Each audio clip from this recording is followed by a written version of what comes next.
Hey YouTube fans, it's Tycanders here doing another action figure review, and as you can tell from the cheesy music playing, which is actually from one of these, and if you're not sure what this is, it's a bit dusty. This is the old Hasbro, I'm not sure if it is a Hasbro 2007. This came with the 25th anniversary Legion set. So there was a G.I. Joe set and a Cobra set. This is the one from the Cobra set. And it basically was like an army builder with a couple of figures. Well, it wasn't an army builder. It was more the core leaders of Cobra and then a couple of army builders. And they had a similar Joe set with Joe team. But that's not what this is for. This review is for Destro. The Super 7 Ultimates version based on the Sunbow animation, Destro. So you get, just like with Baroness, you get the standard brown mailer box with the G.I. Joe logo and the character name on it, and obviously legalese stuff on the back. Onto the central box, or the main box he comes in. Just going to move some of them accessories out of the way. You get that, you're treated to that Cobra blue. Bear with me a moment, I'm just going to readjust my camera. You're treated to that dark navy bluish with the scuffing on it and the red Cobra symbol. Name of the character, Cobra Destro weapons supplier. And then you have the G.I. Joe logo and the actual figure displayed when you take off the slip box. Now, just before I go into the bio, move some of this stuff back. Before I go into the bio, I want to bring someone else's box in because I still have the Red Jackal box. So the Red Jackal is the repaint that Super 7 did of Destro. So it is interesting to note that they did use a similar design, but it was in red because he's part of the Red Shadows faction. On the back of the box, it actually uses the same images. So the only difference is the bio is for Red Jackal and not Destro. And they actually even edited the images of him to have the Red Jackal look instead of Destro's look. But they are the same images from the Sunbow animation. And one other thing I noticed that I hadn't noticed before from this is the actual Red Shadows version box, and I'm not sure if it's the same for the Baroness. I haven't picked her up. I will hopefully at some point. Is not embossed on the front. Oop, where's the slip cover? On the front and sides, these are actually slightly raised edges where the kind of scuffing is, and it kind of gives that more embossed feel to it. Even the logo, the Cobra logo on the front, is not a print. It's actually, there's a slight raised area where all the parts of the logo is.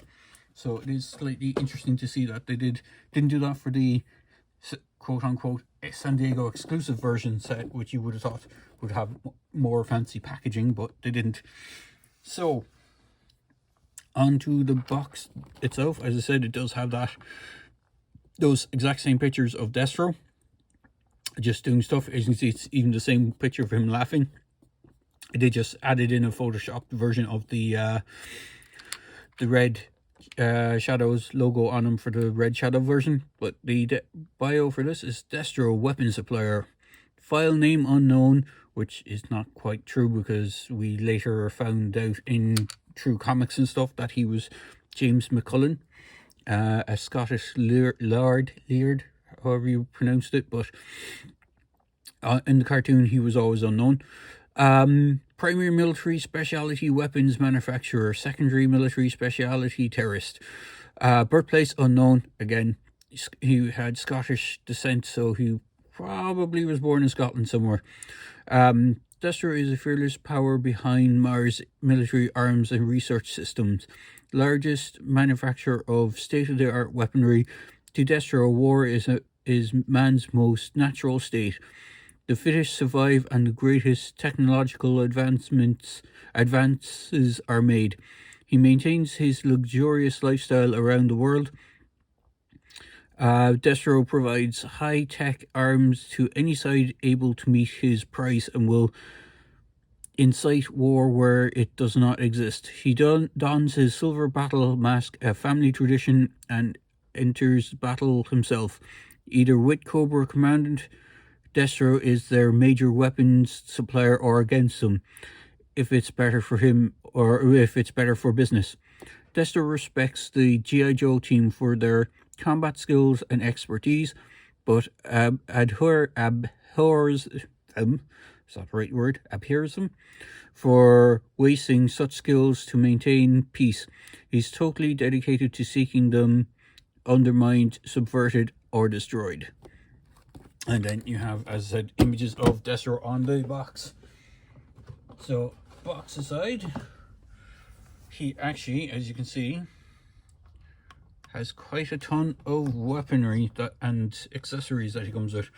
A lot of them are fairly large, so they're not as easily lost. So, we'll get into that. So, as he is a weapons manufacturer, we'll go through his weapon loadout first. And he comes with quite a lot. So, he comes with not one, but he has 1, 2, and 3 pistols in grey. So 2 are kind of laser pistols. So you have these kind of standard grey laser pistols. In fact, I believe one of them might be designed after his original. Maybe. Nope. I thought one of them, actually technically this one is kind of closest to his original figure version. So he comes with a small submachine gun, is probably the best way to describe it. He comes with the 3 pistols. Now, one of his pistols, this grey kind of Desert Eagle looking one, is actually the same one that came with the Red Jackal version, just done in red as opposed to grey. The other pistols, I don't know if they've been reused yet anywhere. And then for his kind of pièce de resistance, he has this awesome looking rocket launcher RPG sort of thing. Or actually looks kind of like a SAM missile launcher, and it has a missile that you can slide into it and slide out. It is hollow, so I'm assuming if it's a case where this gets stuck, you can actually poke something in at the back to try and push it back out. But it does come with its own separate missile, which is pretty sweet.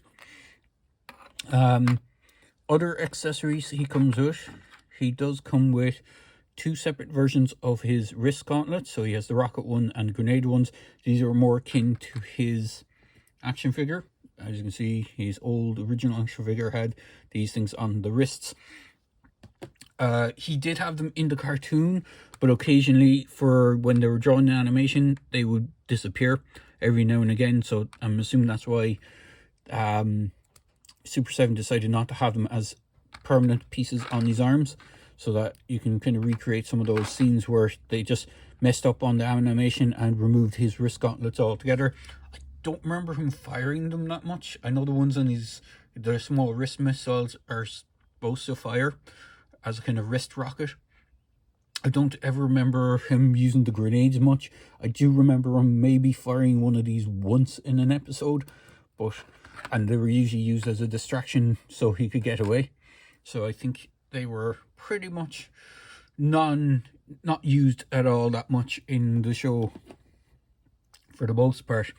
So he does come with some kind of non-standard, well, some scene specific stuff and some other kind of accessories. So he comes with this interesting mask. It is a kind of Man in the Iron Mask style type thing, which leans into his ancestry, where in one of the episodes he learned that one of his ancestors was forced to wear this thing when he was caught stealing arms to both sides. And let me go! He was forced to wear a mask over his face for the rest of his life. Again, taking cues from the Man in the Iron Mask style thing. It is interesting. It doesn't fit his face because of his... It kind of leans off on one side, and because of the giant collar that he has on, it doesn't fit his face normally properly where his eyes would line up on it. in the episode, you did see it going over the head of an ancestor and not on Destro himself, so there is that. He does come with a controller device. Again, scene specific. I can't remember which episode this is from. I think it's probably one of the ones where they're trying to control Joes and having them fight against each other. Something along those lines. But he does have a dedicated hand for this. And he can hold it pretty well. It doesn't stick on perfectly. You can give him the kind of grip hands to hold it, but I think this outstretched hand is supposed to hold it because there is a corresponding hand that looks like it's able to hold the trigger or the joystick.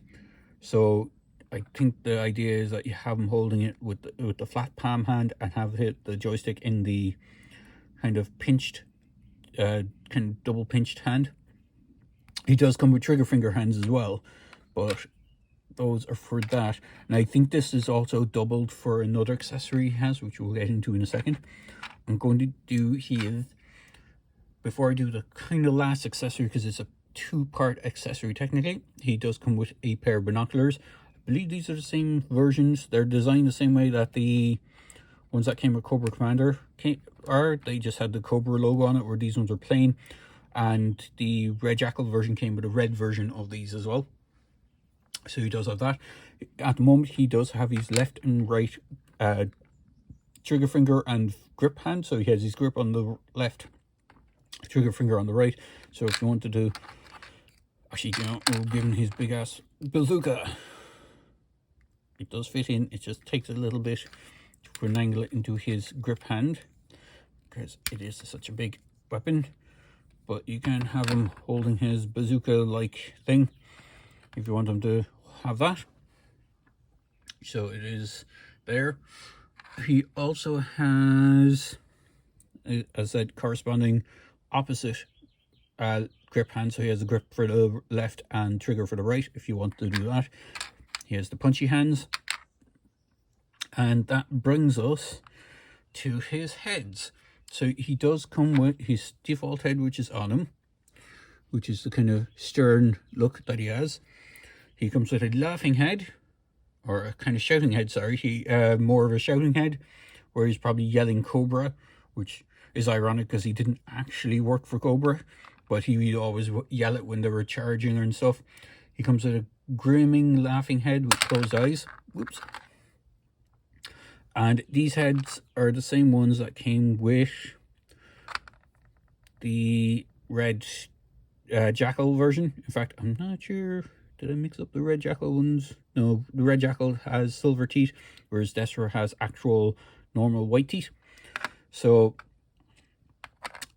the Red Jackal also came with the same kind of shouting head, and his default head is the same one that has, if I can grab him there, same one, the kind of more stern look. The same kind of version. In fact, you know what? I'm going to just pop them in here so you can see this side by side. One thing to note, Red Jackal came with two of these. So he came with two sets of the grenade one and two sets of the rocket ones. I think it's so you could either arm them with two rocket ones on either arm or two grenade ones on either arm, whichever way you wanted it. Whereas Destro only comes with the one set. Just be wary, these are the smallest. Well, they aren't the smallest, but they're one of the more flimsiest accessories he has and might be losable, quite easily lost. And that brings us to his last accessory before we get on to the articulation of the figure. Well, last two accessories, technically. Three if you count the hand again. So he comes with this sander. This sander can be held in this grip hand, I believe, or it can be squished into it. It can be slightly gripped by it. So he has this sander, and it is definitely a sander because in the episode, it's actually from a specific episode. I remembered this one time, and that is from the Pyramid of Darkness Part 2. And in that, he is setting up the weird pyramid things, and a big glob of molten metal, or not molten metal, molten lava lands on his face, and you get the head to reenact that for some reason. Slowly.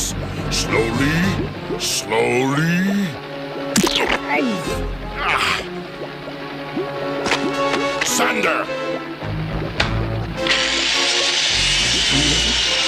So this is a molten lava blob on his head, and he calls one of the Cobra Troopers that is with him to get the sander, and he gets a sander. So he, bear with me a second. Oop. I'm going to swap out his hands so we can do this. I'm going to swap out his head. I know it's off screen, but we'll do this so you can get the whole desired look. In fact, oop. Boom, boom, boom. And I'm going to just rest the head in.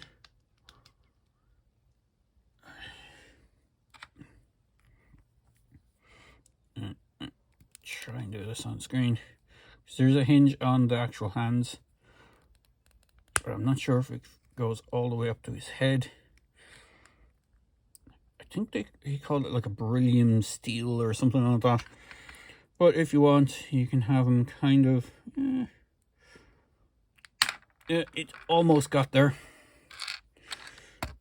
So you can actually have him holding his sander near his head while trying to sand off the gunk that landed on his face from the lava pit.